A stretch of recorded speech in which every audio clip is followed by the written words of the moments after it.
అరచేతిలో అఖండ విశ్వం breaking news 24/7. Nandamuri అందగాడు Balakrishna 100వ cinema Gautamiputra Satakarni ఎంతో ప్రెస్టీజియస్ మూవీగా తెరకెక్కుతోంది. ఇది చారిత్రాత్మక సినిమా. ఈ పాత్రకు బాలయ్య తప్ప మరొకరు సూటు కారు. అది అందరికీ తెలిసిన వాస్తవమే. మరి అలాంటి సినిమాకు బాలయ్య ఎంత రెమ్యూనరేషన్ తీసుకుంటున్నాడనే విషయం హాట్ టాపిక్. అయితే తెలుగు సినిమా ఇండస్ట్రీ వర్గాల సమాచారం ప్రకారం బాలకృష్ణ ఈ సినిమాకు 6.5 నుంచి 7 కోట్ల రూపాయలు పారితోషికంగా తీసుకుంటున్నట్లు తెలుస్తోంది. 7 కోట్లు నేరుగానే తప్ప మళ్ళీ డిస్ట్రిబ్యూషన్ హక్కులు, లాభాల్లో వాటాలు ఇలాంటివి ఏమీ లేవని సమాచారం. సీడెడ్ లేదా నైజాం హక్కులు వంటి వాటి జోలికి బాలయ్య వెళ్లకూడదని నిర్ణయించుకున్నాడట.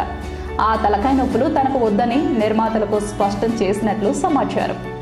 విక్టరీ వెంకటేష్, అక్కినేని నాగార్జున వంటి సీనియర్ హీరోలు 5 కోట్ల దగ్గర ఉన్నారు. రెమ్యూనరేషన్ విషయంలో మరి బాలయ్య 7 కోట్లంటే ఆ నందమూరి అందగాడి స్టామినా ఏంటో తెలుస్తోంది. భారత్ సరికొత్త విజ్ఞాన ప్రపంచంలోకి అడుగుపెట్టింది. డిజిటల్ యుగానికి ఇంకా సమయం ఉన్న అంతకన్నా ముందే జెడ్ స్పీడ్ తో కాదు 4G స్పీడ్ తో వచ్చేసింది. 5th జనరేషన్ స్పీడ్ కి సైతం సై అంటే సై అంటోంది. ఇంటర్నెట్ రంగంలో మొదలైన కథనోత్సాహం ఇప్పుడు భారతీయులను ఉర్రూతలూపుతోంది. భారత్ లో అసలైన ఇంటర్నెట్ యుగం ప్రారంభమైంది. ప్రపంచంలో స్మార్ట్ టెక్నాలజీతో ఆవిర్భవించిన channel breaking news 24/7.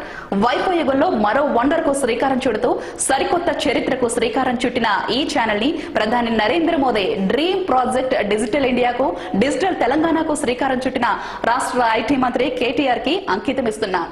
Breaking news 24/7 అరచేతిలో అఖండ విశ్వం.